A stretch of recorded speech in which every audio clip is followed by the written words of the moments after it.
Now, I want to suggest, it seems like a very important element in your work so far has been this thing of time. Time. Somehow or other, I'm dealing with an overwound clock or something here. All right? I think 2 overwound clocks. Well, we don't know who she is because she's not here, you know. Okay. We know about your projections onto her. Right, okay. But who she is, we have no idea. Right, okay. It doesn't matter because we're dealing with your phenomenology of your spirit here. And if she ever wants to work on the relationship, you know, she'll let me know and she'll show up and then we'll be able to work on that. Right, okay. But right now it's just what you know, fantasies about her, okay? All right. But we know that fan of time is a very important element about you, in your work, in your life, okay? Right. So how about having a little chat with time, all right? Well, that sounds very interesting. I've never chatted with Mr. Time. Yeah. Do you need the shoes? Probably not. I didn't know what you had in mind before you turn on the camera. Let me step off camera a moment. Okay. First of all, we want to get the embodiment, project a, you know, another, like Michael Chekhov would say, project a ray, and on the other end of that ray you're going to see this figure, you're going to see this character time, you know, and maybe project that ray over the camera here. Oh, I see it quite well. See time over there, I see time quite well. Yeah? Oh, yeah. And what do you have? So you might start off with something like, time, you are a very important entity for me, or something like that. No, I think it's better. What? Time, you drive me crazy. Again, say that again. Time, you drive me crazy. Is that good or bad? It's terrible. You're terrible. Try that. Time, you are terrible. Yeah. And you're smiling. What's so funny? I'm laughing at you because I know that you're imaginary. My rational self tells me that you don't exist. I know that you, time, are just imagination. We. You keep looking at me again. No, I'm looking at him right there. No, you're keep looking at me. Okay. Yeah, and you keep smiling as though this whole thing is not... Well, this thing I find comical. I have to admit. This one. Tell him you're... Time, you're funny. Yeah. And I'm laughing. This time there's a real smile and a real laugh because I never thought of having a conversation with you, Time. You're farcical because you're an invention. I invent you. I invent you. Mm-hmm. You know, the time that's on my watch, you know, in the dark ages, click, click, click, you know, tick, tick, tick. Now with digital, you don't see those clicking so well. You certainly don't hear them. You're fake. You're not real. Now, what image can you begin to formulate some kind of an embodiment of? Oh, I see time as Tell him how you look. I see you look like this. Time, I see you like Big Ben. Yeah, you have a big face with big arms. Tick, tick, tick, tick, tick, tick, tick. Yeah. I have to mock you though, Time. I have to mock you. You're Big Ben, but you can't move. Okay. You can't do anything. Now, if this is a scene between you and Time, you know, basic principle of acting is that there needs to be an objective and an obstacle, okay? What could be your objective with Time? What do you want from Time? I want you to leave me alone, Time. Say that again. Time, I want you to leave me alone. Time, I want to be able to dictate my time. I don't want you, Time, to dictate to me. And then what? If you could have that... then I would be free. And then what? That's an interesting question. Then what? I think I would own my time. I'd be able to go slower or faster as I want, not as you, Time, want. You keep smiling. I find this a very farcical... This is, for me, to borrow a phrase, this is the ultimate Freudian conversation for me. Because this is something... And what if it wasn't funny? What if it was a serious problem that you're going to have till the rest of your life to be a driven maniac with Time? And what if it wasn't funny? Be very sad. What if we don't succeed in this therapy, for example, and you're driven like that till the rest of your life, and one day you'll have a heart attack? I was just going to say that. Yeah. I was going to say that. Yeah. So I think it would be very. It would be not the Greek tragic. It would be the Ahrenheim tragic. of driving his life to a shortened end because he's running and running after Is a it still clock, funny? after Mr. Time. No, that's not funny at all. You can see my face is changing. It's very serious. It's very ritzani in Hebrew, and very atzuv, very sad, tragic of the greatest magnitude, because we're talking about real lives, not just mine, my children, my wife's, our whole life. Right, you're influencing a lot of people. Yeah. Now, this time figure out here. One way to do this, proceed now, is to just play that figure you see. But the question is there any way you can allow yourself to associate, where did you learn this relationship from? If you go back in your life, who was the one that was the, you know, that taught you to be in this situation? You know, you didn't teach yourself. This came from somewhere. We mentioned on previous tape this Well, you idea. can talk about society and the Okay. Sputniks, but No. I don't want to. I want to use a specific example. can you focus on your childhood? Who was the top dog that was driving you all the time? You got to do this, you got to do that, you should do that, you got to hurry up, hurry up, hurry up. Who was that? Where did you learn this from? I don't think it was an individual. Nobody? No, I don't think it was an individual, but No. in starting elementary school, and then it really became a big thing in junior high and high school. That meaning elementary school up to 6th grade, and junior high 7th and 8th grade, and then high school 8th grade and above. I mean 9th grade and above. In the last 2 or 3 years of elementary school, and then it was very structured in junior high school and high school. You had blocks, it's time things, and you had to apply for courses and then be accepted, and you had very strict time, and it was so strict your day that you had like 30 minutes to eat. You had less than 10 minutes to go to the bathroom. Okay, I get the point. So no, but what I want to explain is not the actual actions, but it was blocks. So literally, that's how I got myself blocked into time. If you don't mind, I'd like to deal with your childhood a little bit. We can try. We can try. Okay. For example, what if your parents, one of them, either one, whoever had a strong influence on you in childhood, were watching this video right now? Okay. Can you imagine what they might be thinking or have to say?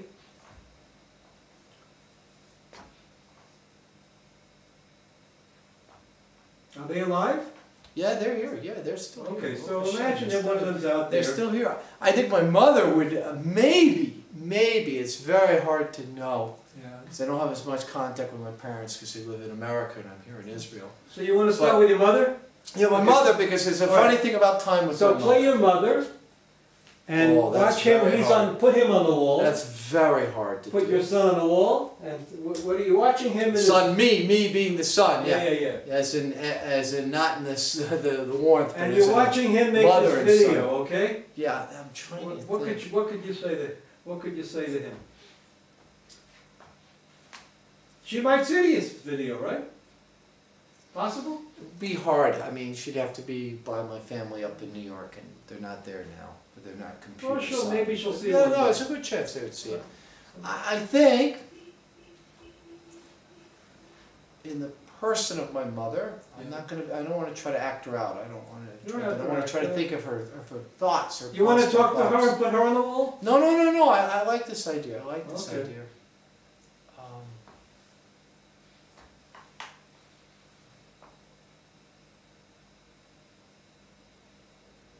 I'm a little struggling for the words, but it'll come to me. Just watch him a little bit, and watch his theater career developing here, and and watch what's going on with his kids and his wife.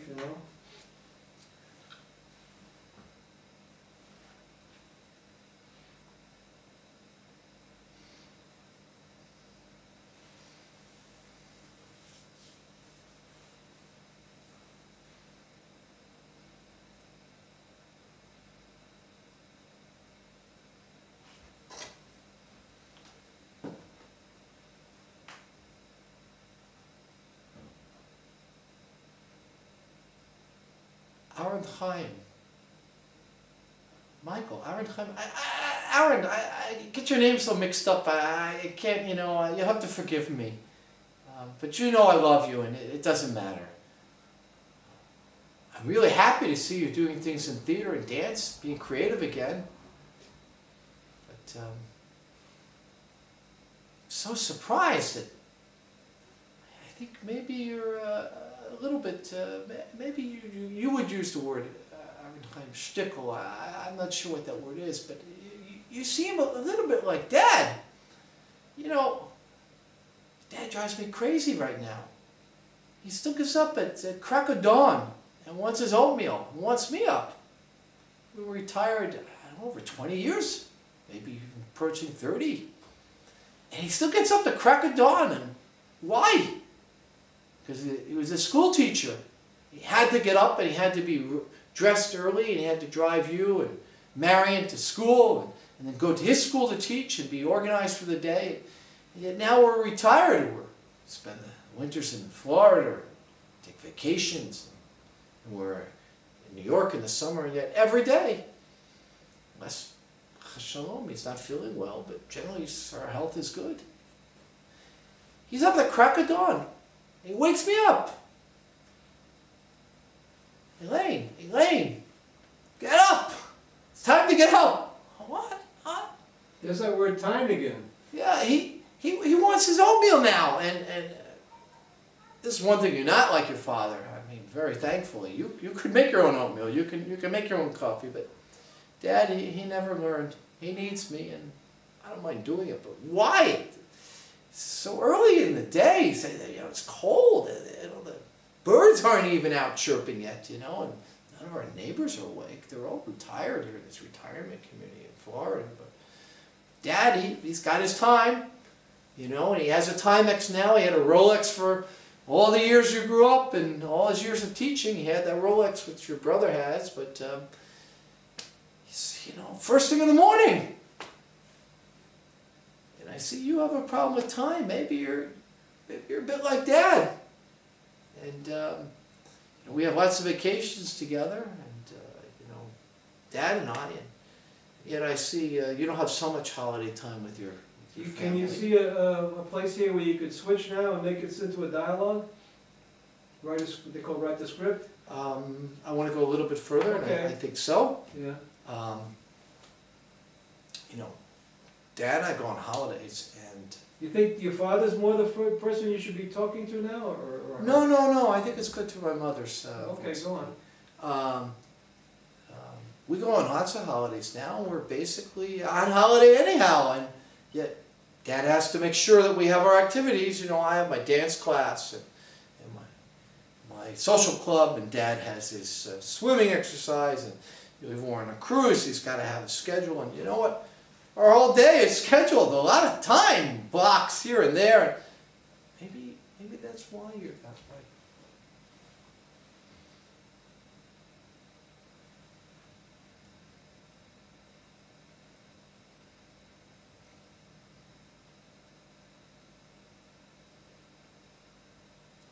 You know, Mom, I never thought of that. You know, I was growing up, I always thought of his dad being the one who always took us to all the baseball games and took you, and slept Marion a lot, to all the practices and football and baseball, and came watch, he took us all to the beach and all that. Now I think about it, we were always on a schedule. Had to be up early, had to be run, and vacations, we always, the whole day was full. We didn't have a lot of time to just explore it. I don't know. There's the first time I thought of, Mom, maybe I have a scheduling problem that started before I knew what a clock was. I wonder. That's all I'd like to do with this dialogue right now. Okay. This time. It's conversation, I should say. Yeah.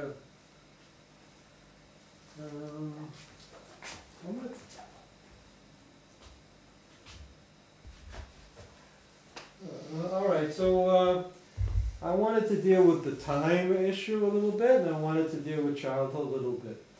And At this point, I could appreciate some feedback. Where are we at? And we have a little bit of time left on the tape in the session. So first of all, where are we at? And what do you think would be a good way to spend now? I think literally time is a big issue for my wife and I. Yeah. And we just explored where did it come from, and without any prompting from you, in my psyche, or maybe I could use the word gestalt, I'm not sure, I came out that, you know, I grew up in a very time-structured life that came from my father's career and how my parents ran the house. But interestingly enough, I had to reflect on it in dialogue, in an acting role, taking the role of my mother first and then me as her son, with my mother, not my father. It's interesting that it comes from my father, it seems to be. But now I think about it, even to today, it's hard for me to have a long conversation with my father. Oh, it is? We don't have conflict. Yeah. We just, we don't have a warmth between us for some reason. And my father's not a man of many words. He's a man of great intellect, but not of many, many words, at least in terms of general conversation. Yeah, well, would you mind, would you mind exploring the dialogue with your father a little bit?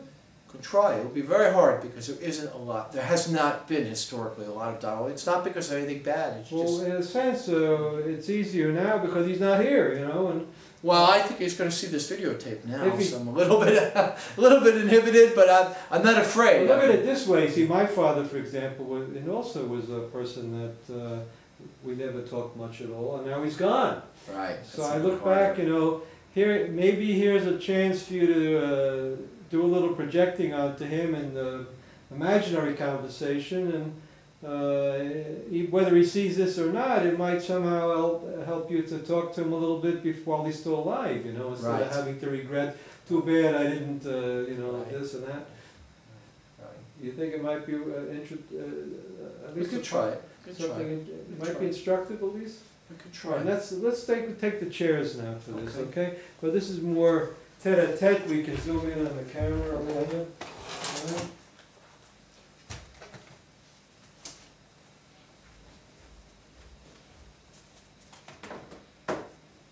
And we're fine on tape on this one, right? Just want to check the time mark. Okay. We got it's only 18 minutes. We got another half an hour. So what I think I'd like to do is try to have a imaginary conversation never took place. Yeah. But right now, without any preconceived dialogue between me and my father. Right. That would be very. So I'm going to sit down now as Aaron Chaim, but as Aaron Chaim, the son of my father. What were you called when you were a child? You have another name? I have another name, but I don't like to use it, so I don't. What's wrong with using it? I think it would be appropriate to use it now if we're going to have a serious conversation. Well, in the conversation I just did, you saw I switched back and forth between two names. And my father does too. Yeah, that's what. Were you Michael? That's what I always grew up as. Yeah. Well, why don't you talk to your father about being Michael and your two names? Let that be part of the conversation, all right? It wouldn't work with him. Wouldn't work with it. No, okay. no. Any way you want to get it. No, I think I have something. Anything you possibly could think of to get to think of. Another idea that's a real thing that happens quite often. Okay, I'm zooming in. You can start whatever you want. Okay. Hello, Dad. Is your favorite Israeli son calling again? Now try to get the image and imagine what he's wearing, you know. Oh, I know what he's wearing. And as you're talking, see if you can imagine his reactions here and now. This is exactly what you need to know as an actor, by the way. You know? Right. When you're working with a scene partner, it's not just, you're playing two roles all the time, you know. And Michael Chekhov says you got to be friendly with all the performers in the scene so that they could be like a blank screen with you. There's nothing interfering there, so you could just project your two sides of your dialogue onto them, you know. Let me try again. Shalom, Dad. Hi, Dad. It's your favorite Israeli son calling, Aaron Chaim. Oh, hi, Michael. I'm in Aaron Chaim. Michael. How are you, Dad? Oh, let me go get Mom. Let me go get Mother. Wait, don't, if you're gonna switch, switch, you know. No, I'm not switching. No, don't do that. Talk a bit as you, and then when you're ready to be him, be him. All right? He's there, you're here, okay? Okay. No, I understand. I have to dissect it a little bit in terms of breaking it up. Okay, this is Yeah. no problem. You could start off with something like, you know, it's hard to see you No, over no, there, no, hard to concentrate on no, you, it's okay. anything, wherever you're at. No.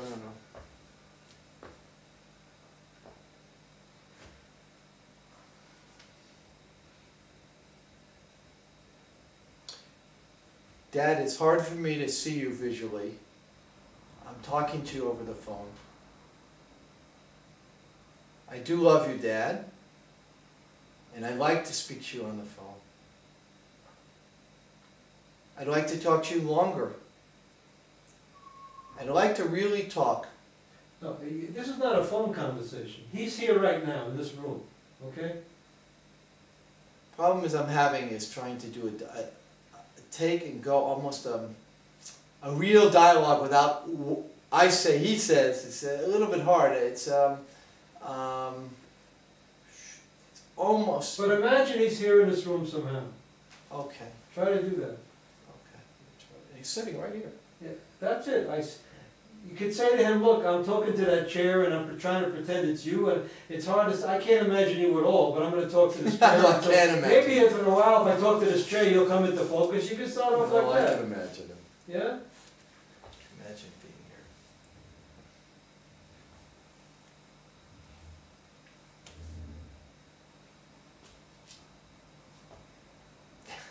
One of our funny conversations. Okay. Hmm? I can think of one of our funny conversations we often have when we're together. Okay, do that. Okay, so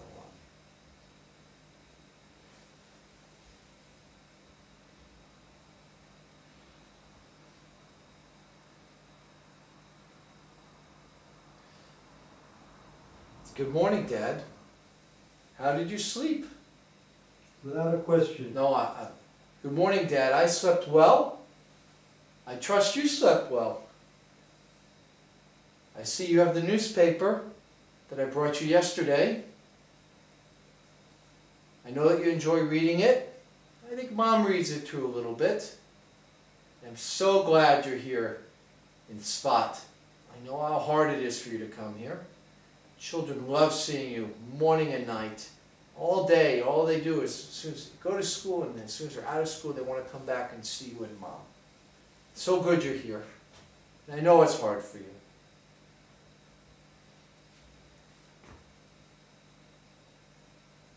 Stop for a second. It's Okay. Haron Chaim, Michael, I hear you. I am glad you gave me my New York Times, and I appreciate you went out of your way to go to the stores yesterday and get them for me. And we love seeing the children, the grandchildren. Oh, they're growing. They're so wonderful.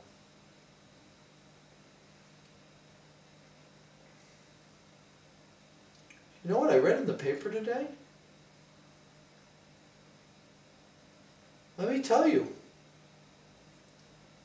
You Orthodox people, you need representation. New York Times says that you're against the army, against the country. How could this be? Oh, you know, I know you really should speak to Mom right away. You think something? No.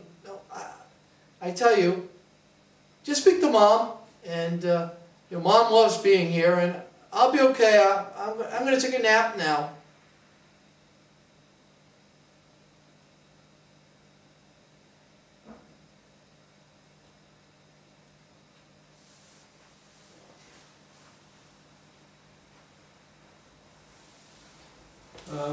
As you go on with the dialogue, see if you can find where possible action might be. In other words, where is there an objective and an obstacle on either side? Let's get into that right now. Yeah? What does he want from him? What does he want from you? Dad, I want to talk to you. And I hear you say, Mom It's coming any minute. Or talk to Mom. Go talk to your mother.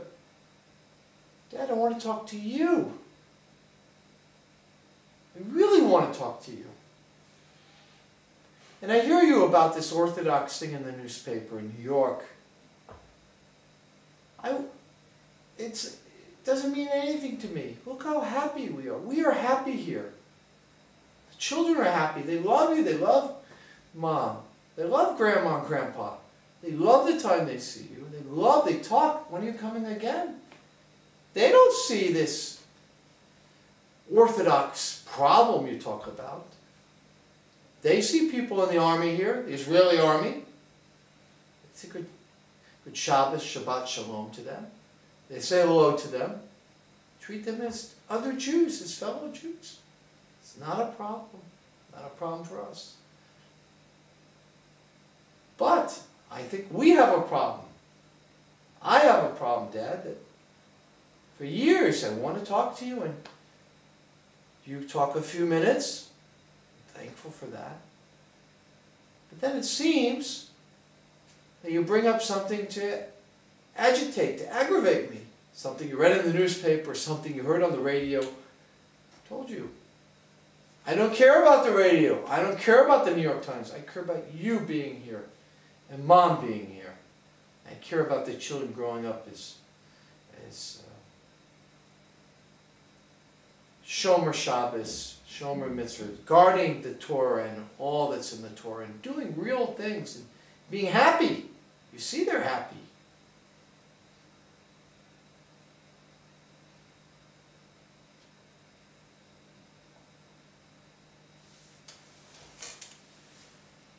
Very good.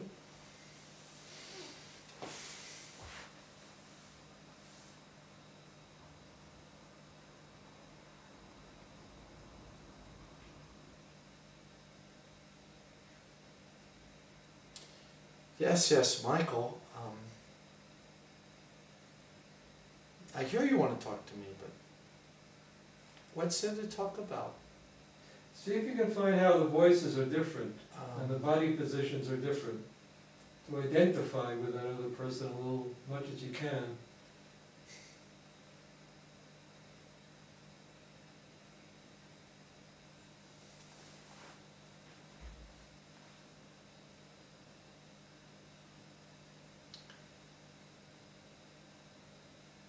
I, Ahron Chaim, see my father with lots of props that I don't have here. His thick-rimmed, big glasses, his handkerchief at his side all the time, and his Bermuda shorts. Wait a minute, that's you talking to him. No. I'm trying to, maybe I'll rephrase it. It's better if you sit in that chair and say this. No. Like I see you over there with all your props or something like that.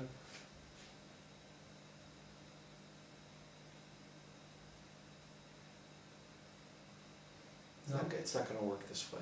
No. All right, It's what we call in theater noise. It's not necessary. Noise. What's the problem? It's going to introduce elements that are just going to confuse the dialogue. Let me go back to the dialogue. All right, any way you can make it work, go ahead.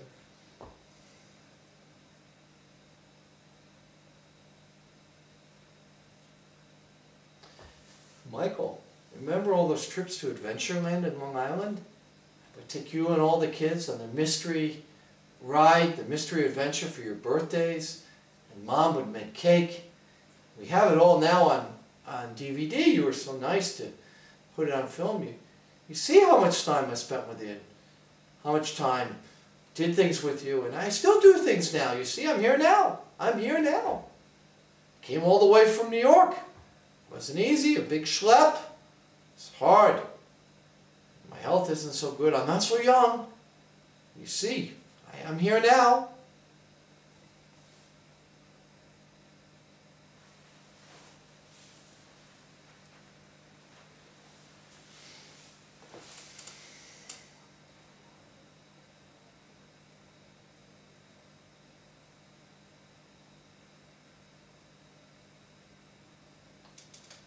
Dad, I see you. You are sitting there, and you're right. And I tell my children about these adventures. It's a lot of fun. But the videotapes, now on DVD, there were before there was sound. See him over here. Okay. Before there was sound. So there's no recording of conversation. Now I'm sitting right here with you. Right here, Dad. Looking right at you. I want to just talk. And our whole lives, we don't really talk too much. And now, you know, thank God you're a man of leisure, you're retired, and you read and do newspapers and activities, but even when you're here right now with me, why can't we talk? Where is the talk? A little louder, please. Why can't we talk? Where is the talk? I want to just converse, father to son, loving son. I want to give you kavod, honor. And you come to us for Shabbat and you eat, and it's very nice, but you go and take your nap. Again, we're not talking. We haven't talked our whole lives very much. A little louder. We haven't talked our whole lives very much, and I want us to talk more. We have to start now. You know, you're getting closer to 120. Now, there's that word we have to start. Can you find another way of saying it without... I would like us to talk more. There, that's it, yeah. And tell them tell them why it's important to you. We can talk now. Later, it'll only be through thoughts. Maybe you'll talk to me from Shemayim, but I don't know if I'll hear you. I won't know how to talk back. Now we're both alive together. We need to talk. I want us to talk. Please, Dad. Please. Good. Very good. Switch. I don't know if I can switch on this. What? I don't know if I can switch now. It's a high emotional. I think I'd like to stop. You want to stop that? Yeah. So tell me what's the difficulty now? It's real. Yeah. It's real. It's unresolved. Uh-huh. Maybe there's a little bit of fear in there. What's the fear? What could happen? Right now, the fear is what will happen when my parents see this video now as, you know, a conversation. Okay, do that right now. Okay. Imagine your father is watching this video. Can you talk to him now? Dad, it's not too late. I know you don't pick up the phone as often because I have a way of calling you, but you can call me. And I'm sure there are many things that you would like to talk about now, before there's not much time. And I'm sorry, it would be easier face to face, but because I choose to live in Israel, and it's hard for you to come here for a lot of reasons, a lot of good reasons, you have to pick up that phone. How do you feel about the possibility that he might see this video? I think it'd be interesting. I think if you see Tell this, him. Dad, I think if you see this video, it will be okay. I Yeah. think you'll be proud. I think you'll pick up that phone. Mom might prod you a little bit, poke you, but it will be okay. And I don't care if my siblings, your other son and daughter, snicker or laugh a little bit, although they might not. It's really hard to know, but what I care about is that you pick up the phone and call me. I'm making initiative through a funny medium, through this video and through the internet, however it gets to you, but there's time. You think he would have any objection to your doing theater work on the video? No, Yeah. my parents would have no objection to this. My sister does, and continues to do all kinds of acting and theater. I did a little bit off and on through my lives, and they're all quite happy. My grandson, my oldest son, is very active in international dancing all over the world. Oh, really? Yeah. They're quite proud of that. They don't have any problems with that. Okay. Any other person that might be important to say anything to at this point that might watch this? That's important to you? I think that I'm going to have my wife watch these videos in reverse chronology. Start with this one first. Yeah. It's very positive and has a lot of resolution, and then she'll see the other ones that have some more of, to pardon the expression, more of life's crud, even if it's only from my one side, but it will be okay. Okay, let's see how much time we got. We still got a little time. All right, can we go back to the dream? All right? Which dream? The original dream. Okay. Good. The dreams are very important. Now, that's one reason I like to have 3 hours, even though you might say it's too long. They say Gestalt therapy is a commitment to boredom. Okay. Because I haven't been bored yet. I get tired, but not bored. Well, and also the idea that I'm not in this world to detain you is a very important idea. Right. So if anyone else is watching this thing and saying, well, where's the action? Where's the action? Well, that's your problem, not his not our problem. Right. Okay. Anyway, the dream has in it a lot of other elements, potentially we could explore. Right. Now, certainly, you know, you could have imagined that it's a mountaintop rather than the beach. You know, two people could be lying out in the mountaintop and enjoying the sun also. So there's maybe the ocean might have an important meaning to you. You know, so. Well, water is a reoccurring theme. Yeah. In many of my dreams and my thoughts. Okay. And also another videotape. Yeah. I think it was on the videotape. I know it was in our work we've done so far to date. Talked about water can be calming and also can be quite conflicting. I talked about being thrown over by a wave and tumbling and going from light to darkness and coming back out to light. Okay. And we worked on in the other first video, second one, we worked from music from La Mer. Right, with the maybe trapped in a block of ice. The ice, but aside from the ice, before that, we worked. There was a thing with you at the beach. Right. And, swimming. There was swimming. A couple. There was swimming, and there was also a thing where I'm working. The conflict. The conflict, and also another thing I'm working on a little bit of freedom in physical form, and then mentally we're going. That was a jellyfish type form, floating in the water. Also water. I have a lot of difficulty with asymmetrical forms. Okay, I want to focus on the dream. Okay.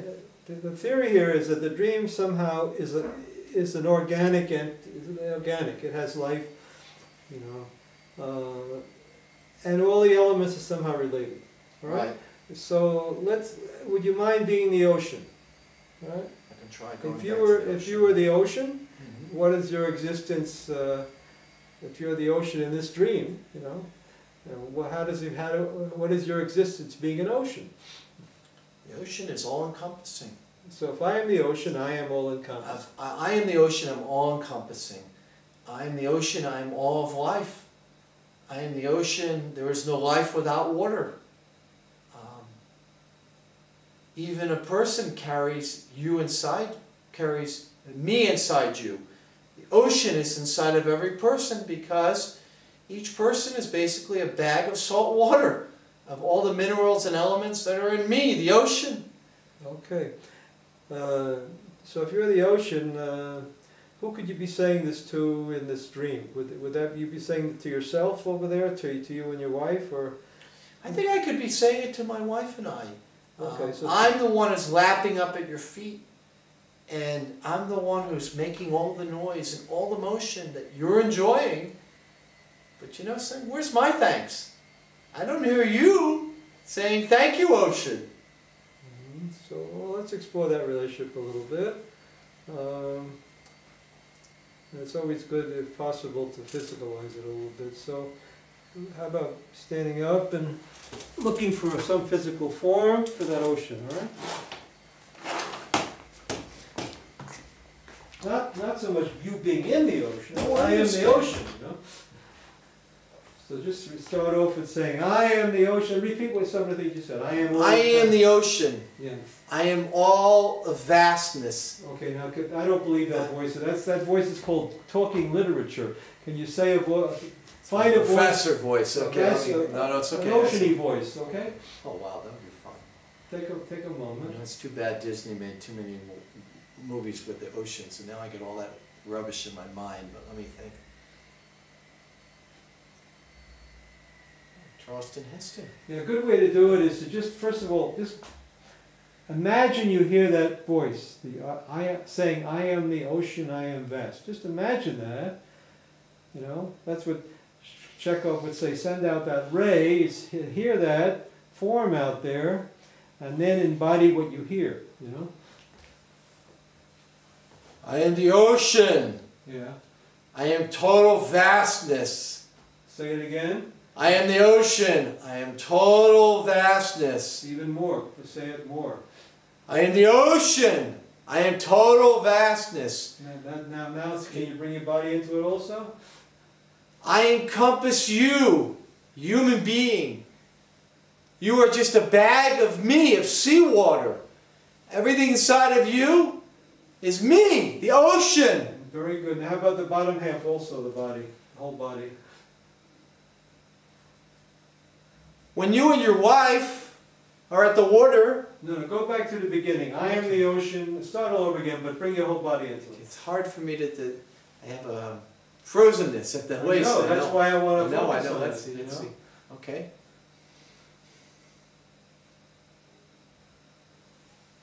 You want to try it lying down on the mat? No, because that gets me more stiff. I know from previous exercises we tried it. It makes me more stiff and less open to flow.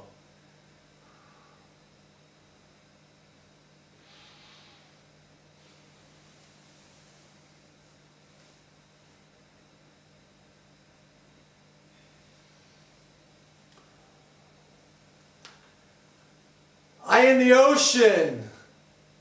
I am total vastness. You, a person, really me. Everything inside of you is really me. Say that again. Everything inside of you is really me. You are just a bag of ocean. All your water, all your salts, they're from me. You're just a bag of ocean. All of life is me, the ocean. I encompass everything. All of the world that we know, all of the earth, it's largely covered by me. I'm 70% of the earth. I know more about you, the ocean, I'm the ocean, than you, the person, know about me. I'm having this, I'm asking myself, what does this have to do with the work we've done so far? Here's a side of yourself that wants to encompass and saturate, you know? I understand. There's a need to dominate here, control, right? Would you say this, for example, to one of your kids or to your wife or to who could you say this as yourself? Can you identify with the side of yourself that needs to be and feels very powerful and encompassing and saturating? Actually, I don't like that. Yeah. I understand the thought, the view that I might look that way or I might project myself as being that way. Yeah. But it's something I actually quite shy away from. Yeah. I don't like to be that way.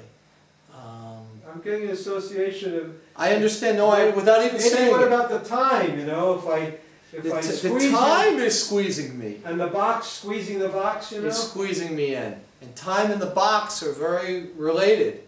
But this vastness...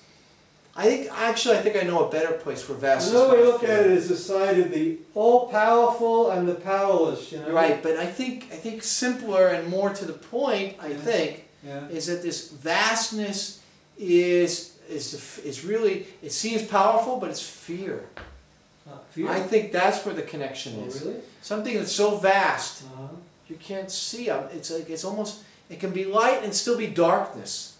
And I think that's maybe. I think we should explore that. Say some more about. I think this is something important, but I'm not quite getting it yet. Say it again. I think that this vastness of the ocean, which can be over-encompassing, overwhelming, can't argue against it. It's really not what I'm seeing it as. I think I'm seeing it in the way in our work. I think I'm seeing it as the opposite. I think I'm seeing it as fear. What fear? Because I give you a good example. If I'm dropped in the ocean by myself, I'm that speck, like we did the sand, I'm that one sand. I don't have any control. And I'm one in the vastness, so lost that it becomes fear. And a lot of times I see water as imagery, as calming, but I see that as vignettes, slices. As we talk about peels of the onion.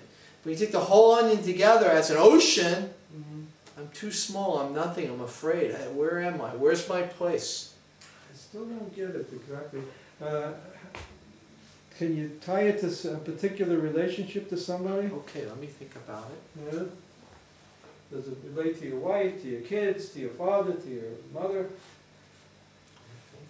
I'm saying, asking myself, does your father somehow have that kind of power over you? No. No. Maybe just as a child, but I think that would be normal. I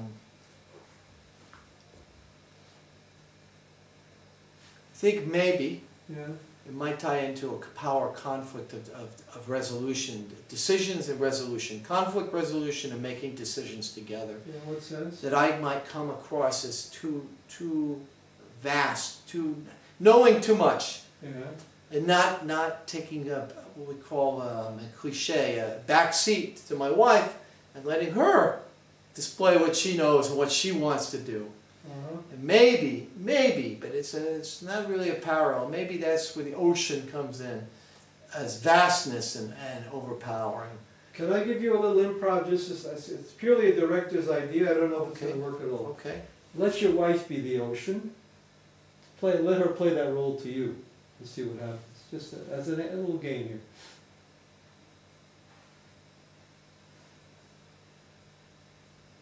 I'm trying to come up with it without being all this dialogue. I'm not sure I can do it. I understand. Maybe do it with just gibberish. Just do it physically, Good try. Give her a cigarette. Yeah, you have to be able. You have to have an everlasting. Oh, like from Willy Wonka, everlasting gobstopper. Ocean with a My cigarette. wife needs to have an everlasting cigarette that when it's wet, it will still work. Okay, an ocean with a cigarette. There you go. I like that. Encompassing ocean with a cigarette. No, that's great. I don't even know how she really smokes because it turns me off so much. I don't really pay attention. How about this? I encompass you. No, this is great. And the smoke saturates your lungs. No. I want to be positive. I want to be positive. I like it. Okay, And I think it could be kind of comical too. Gibberish. But she doesn't do gibberish. No, he's down here. You're going to encompass him, right? I don't want to go too low because of the lenses here. Yeah. Sound, right. Yeah, that's it.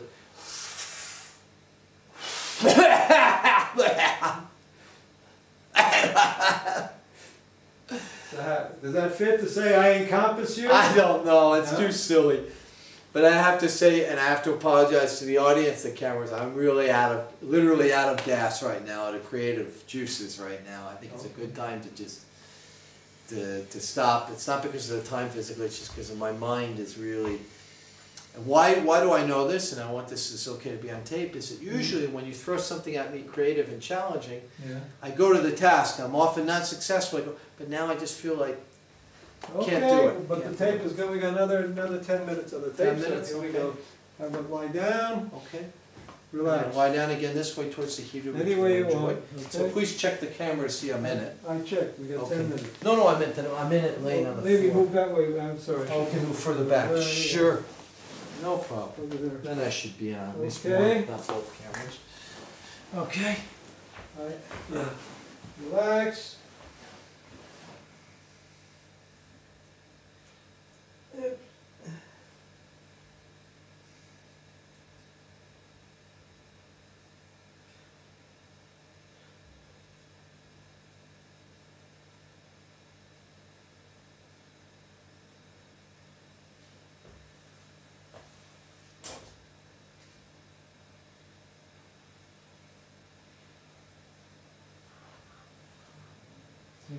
So now going back to the theory, the ocean somehow or other is part of the dream, okay? It's another gestalt, another cycle of the dialectic, it's another angel that's going to be encompassed by more and more archangels, leading up to what Chekhov would call this the archetypes. You're getting to the overall message of the dream. We're getting to the end of the dream work session. We got another few minutes left. And if we look at the dream work as religiously, you can look at it as the Word of God. There's some kind of message here that's coming out. In Gestalt therapy, they call it the existential message of the dream. So somehow or other, all of these 3 hours worth of stuff, and including the other two other dream sessions, the other 2 other Gestalt sessions, more and more gestalts, more and more little organic, living reality moments are congealing in the possibility of coming together into some kind of a big gestalt, an archetype, an archangel. If you think theologically, you know, each of these little forces is an angel. What is an angel? An angel that does the work of God in the world. That's what Maimonides says in the guide. So here we get more and more angels congealing into higher levels of archangels, what they call archetypes, or what Chekhov calls sensations. All right. So in that sense, now the ocean is another angel here, another contributing thing, and it somehow or other is part of the picture. So what can the angel have contribute to the message here, the overall message that's coming together? And you can even begin to think about the whole session now to summarize it, okay? When you get up, I want you to summarize the whole session from the whole, think back at it, and see if you can come up with your idea of what it's all about. And that's different than the Freudian approach where the analyst figures it all out. And here you're supposed to be the active organism, integrating it all yourself, and you come up with what it means to you. All right? Got that? Or you go to your sleep already? No, I got it. You got it. Okay. All right. So I understand. Starting with the first of all, a little daydream and see what that has to do with it, and then begin to think of what the ocean has to do with it, and start bringing it all together for yourself. Okay?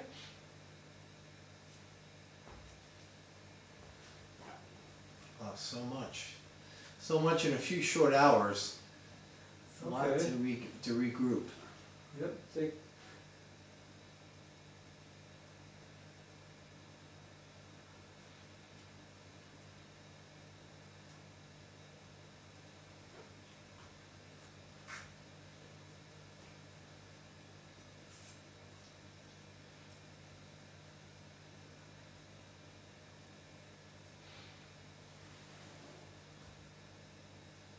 Okay, I'll try. I'll do what I can do. Instead of trying, I'll do. You want to sit on the ground or on the chair? I think sit here. I'm going to move over a little bit, hoping, and I want you to check that I'm in both lenses before I really start speaking. Oops. There you are. Okay.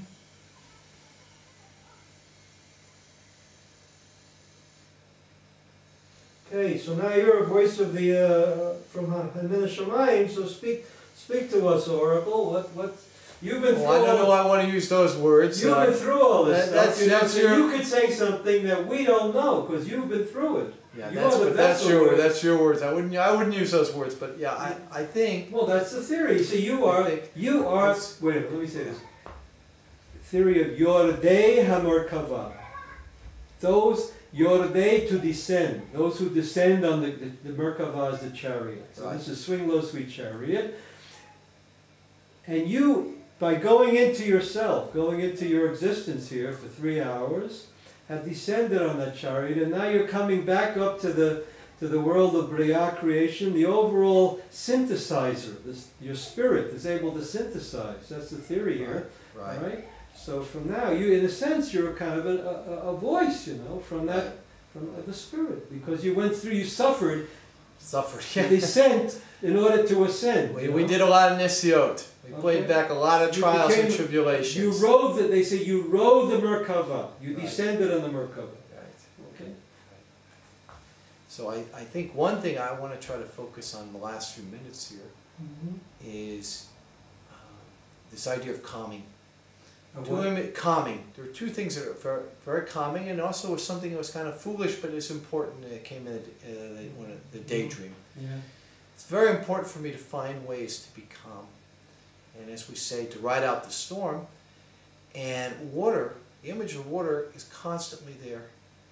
You know, we take a bath, it's calming, but for me, really, real, natural moving water is calming. I spent a lot of my life being close to or being near water, and here we're not so far from the Mediterranean. I may not go there often, but it's often playing in my mind the ocean. And when I see conflict, it can be represented by those waves going up, rising, and the troughs are calming. You know, in the Kabbalah, in alchemy, there's water, earth, fire, air and fire on the level of elements. Right. The higher above them is the waters. Right. Well, listen. So the waters is a symbol for the spirit, for the right. for the that original creation of the world. The waters had a big fight. They didn't want to be separated. Okay. And so now you're speaking from the point of view of the waters, that the overview, right. the world of spirit, when we the integrator. When we tried towards the end. Yeah. About speaking of the water as being vastness and all-encompassing, the water is, in terms of the creation of the world, you know, from the Torah and also from the physical being as it is now, everything is encompassed by the water, and what's not encompassed by the water is not alive. It's not a living, and so it's very interesting. A lot of my imagery plays with that, and one thing that I want to really emphasize before we run out of time and tape is that we saw a big resolution here. We saw that a change, not prescripted, not prescribed, but actually came through this process and was captured on this tape, and I hope captured well. We haven't reviewed it at all. Is this idea that there is difficulties and conflict between my wife and I, and that I see wonderful calm times laying on the sand and the water, and see lots of turbulent times that also could be represented by water and turbulence in the water. And yet, through a dialogue acted out only by me, myself, and I, they use that pun and that cliche, I came up with a listening skill that needs to be worked on, to hear my wife and to work on it. And it also played into the relationship also that there is less turmoil, but still unresolved, but resolvable issues between my father and I. And you could see through these tapes and through this process that there is a dialogue, a dialectic process, and through a little bit of Gestalt, which I know nothing of other than actually doing it. I've read up on it, don't intend on reading up on it. And a little bit of theater, which I used to do, including a little bit of dance, that something's coming out again of me, very positive, and trying to overcome this other element which keeps reoccurring, this fear, which is a problem. I think most people have it but don't deal with it, and I'm trying to deal with it. Again, what is this fear? The fear of the unknown. And the fear in this case in my own life right now is making decisions with my wife, and together. That would be very hard. And a lot of men in general anyhow want to have, we say, a set seder, an order, but it doesn't include much input from their wife, and that just doesn't work in our family. And as came out today, also based on previous work, is my wife and I were both driven on this crazy treadmill. We didn't use that word before, treadmill of time. But really, as you can see, act out in time, time is really I like to say, a pigment of my imagination. You know, a figment. It's, we need time, but we can't let it run away. And it has run away in our lives, our being my wife and I. And we're going to work on this. And I'm going to do my part, and she always does more than her part.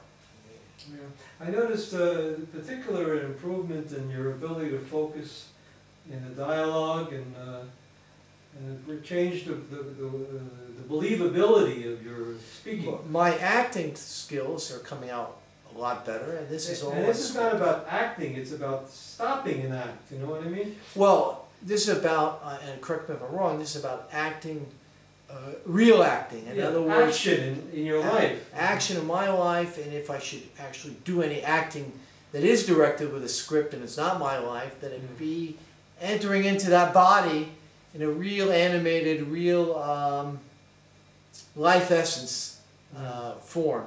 Right, these are essences, but that's why we call them essences.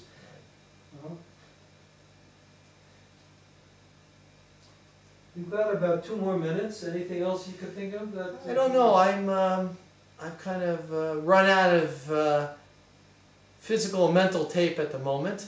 Not in a bad way. I think it's been a very good session. I look forward to seeing it on tape. And as far as I can think in my very quick recollection, I don't see anything particularly offensive. So if you could summarize in a few words what is the message that, first of all, you getting in one or two sentences, and then at the same time, you being a voice, you know, what's the message you could say to other people? All right? The message I got is this. The message I got here is that my life is resolvable. The message I want to give is that people should really try and open themselves up to possibilities. They say that to them. You should. You should try to I would suggest to you that you open yourselves up to more possibilities in your lives, and relax and use imagery, mental imagery, to help you think outside the box and to carry yourself. Inductive versus deductive logic. This is inductive thinking. Right, but to allow it to come back, to cycle back. You see how many cycles we've gone through in the short tape today and other tapes, previous tapes. That each cycle leads to more understanding, and you can keep building on images. Each cycle was thesis, antithesis, synthesis, moving up the, very good. Moving up the ladder, moving up the process. Yeah, ascent.